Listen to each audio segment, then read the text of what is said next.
Yo, what's up everyone? If you're new here, my name is Lincoln Stark, and in this video, we're going to be taking a look at if I structured Madison Beer's third studio album. Alright, so I don't know if you guys have seen on my YouTube channel, I did a video about if I structured Olivia Rodrigo's third studio album. Now, I had not seen anybody do anything quite like it. It was a completely new style, which I've never done, I've never seen any other people do, and you guys really enjoyed that video, and I had a lot of fun making it.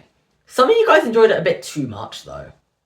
Anyways, I'm essentially taking that format, but instead of Olivia Rodrigo, I'm doing this for Madison Beer. And I think if anybody's qualified to talk about Madison Beer, it's me. I've been top 0.25% of her listeners on YouTube Music 3 consecutive months. So I know my shit. So yeah, without further ado, let's jump right into it. So if you guys haven't seen my Olivia Rodrigo video and you're unfamiliar with this format, allow me to explain. So I talk about the album and break it down into these individual aspects: the sound, the track listing, the concept, and the features. So I'm going to be doing that now, starting with the sound. So what is this album going to sound like? Well, we actually have an understanding of what this album's genre shift will be, as we've heard 3 tracks from the album. We've heard Make You Mine, we've heard 15 Minutes, and we've heard All At Once. And all these tracks employ this similar genre. It's this like dance pop style, which is dubbed as Madison's signature style. Because when Make You Mine came out, they were like, this is Madison's thing. And at this point in time, that was Madison's favourite song she put out. And yeah, rightfully so. This is Madison's genre. Madison has dabbled in as many different genres over the years. And they all, some you could hear on other artists, but here, I've not heard anybody doing anything quite as similar. And, you know, it's so unique and so Madison, and we're really going to lean into that. However, the only problem is, I don't want it to have every track sound the same genre. Look, do I love the genre? Yes, but if every track sounds the same, they will all sound rather repetitive. And you almost get like fatigue upon every track. You're like, I feel like I've heard this before. But either what she could do is have some be that genre, some be something else. However, there is a much better solution to that. I think I'm willing to bet that I scared a lot of you guys when I said, allow me to explain. But, well, allow me to explain. So, the way we can do that is by talking about the concept. Now, I imagine this being a concept album. What is a concept album, you may ask? God, I sound like such a music snob. So a concept album is an album where all the tracks in the album actually come better together, while they actually have a story to tell when they're played all at once. Say that again? No pun intended. As opposed to individually. Though in some cases, they can work individually. So if Madison's album is all in that same dance pop genre, the best way she could do it is have it be a concept album where it follows that structure. If you guys are still confused as to what a concept album is, well, think something like 1,000 Suns by Linkin Park, or The Death of Slim Shady by Eminem. Those were all concept albums as they all told an overarching story. This album will tell a story. What will that story be? Well, Make You Mine and 15 Minutes and All At Once. They are all described as dark, sexy, and fun. Now, the theme of this album will essentially be dark and sexy, but it's not going to be but it's also going to have some vulnerability to it, because Madison is very open about her mental health struggles. And we're kind of going to lean into that in the first act of the album, where she talks about her struggles. What are her struggles, you may ask? Well, it's going to get a bit disturbing. So essentially, what this is going to be is her telling the story of how women, particularly her, because are deeply sexualized. Because, well, here's the thing.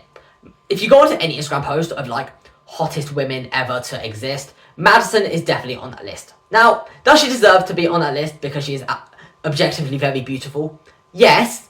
However, the problem is that in a lot of cases, Madison is reduced to just her appearance, which is really fucked up, and she isn't looked past that glamorous exterior, which I think is completely unfair, and they discredit her for her talent, her hard work, and her music. Again, how fucked up is that? Very. So, the first kind of act will be her kind of vulnerability, her kind of struggles of dealing with the sexualization, we've kind of leaned into that in something like Life Support, with like Stained Glass or Effortlessly, of her being exploited by the media, or her abuse struggles, all that kind of really fucked up shit.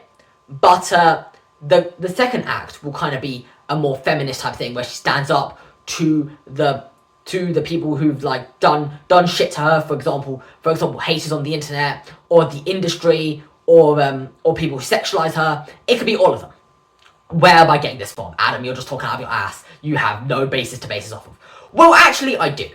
The Make You Mine music video was actually inspired by this movie called Jennifer's Body.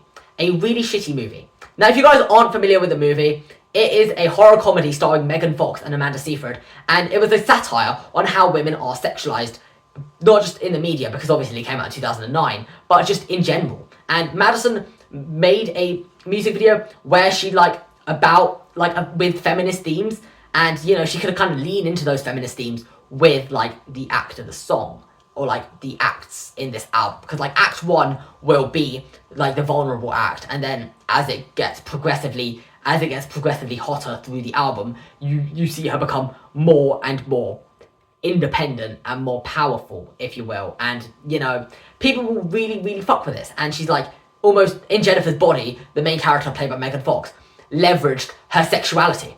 In a way, Madison is doing something similar. Like, the lyrics are very sexual, and it does make a lot of sense. I think this concept is really cool and can make for a very interesting album. Now, the final thing we are going to be talking about is the features. Now, with this being a longer album, we can assume that Madison will collaborate with some artists on this album. Now, I know she hasn't collaborated with anyone yet on Life Support or songs, but there's a first time for everything, and on her Discord server, there have been people asking, who would you want Madison to collaborate with? Now, sure, is it like a hypothetical fun and games?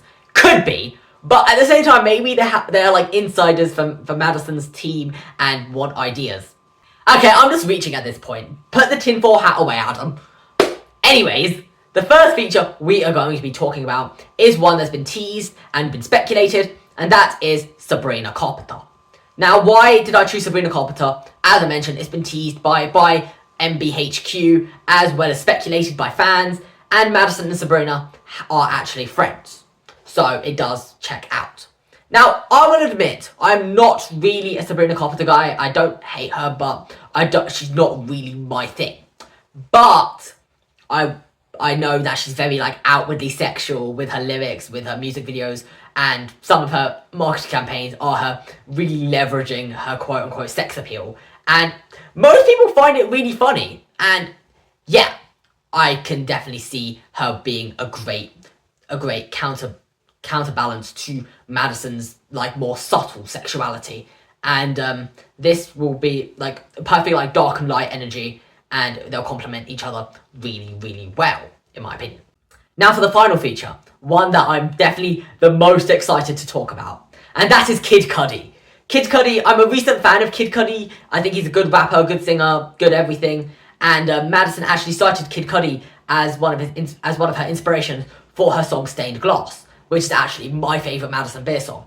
Now, Stained Glass is all about vulnerability. It's like some of the words and like lyrics are very powerful and tie into the vulnerable, insecure themes. And the song was essentially inspired not just by Cudi himself, but his song Alive Nightmare, which does make sense. And it does sound, both tracks I really fuck with. And yeah, this could be a really cool combination. Now, Kid Cudi is a great feature. He's worked with the likes of Eminem, Jay-Z, Travis Scott, and all of them go so hard. Cudi is a great feature, and I think Madison and Cudi would sound really cool together. So yeah, that is if I structured Madison Beer's third studio album. Let me know your thoughts in the comment section down below. So good for the video. If you did, leave a like, subscribe, and stay tuned for more awesome videos. Goodbye.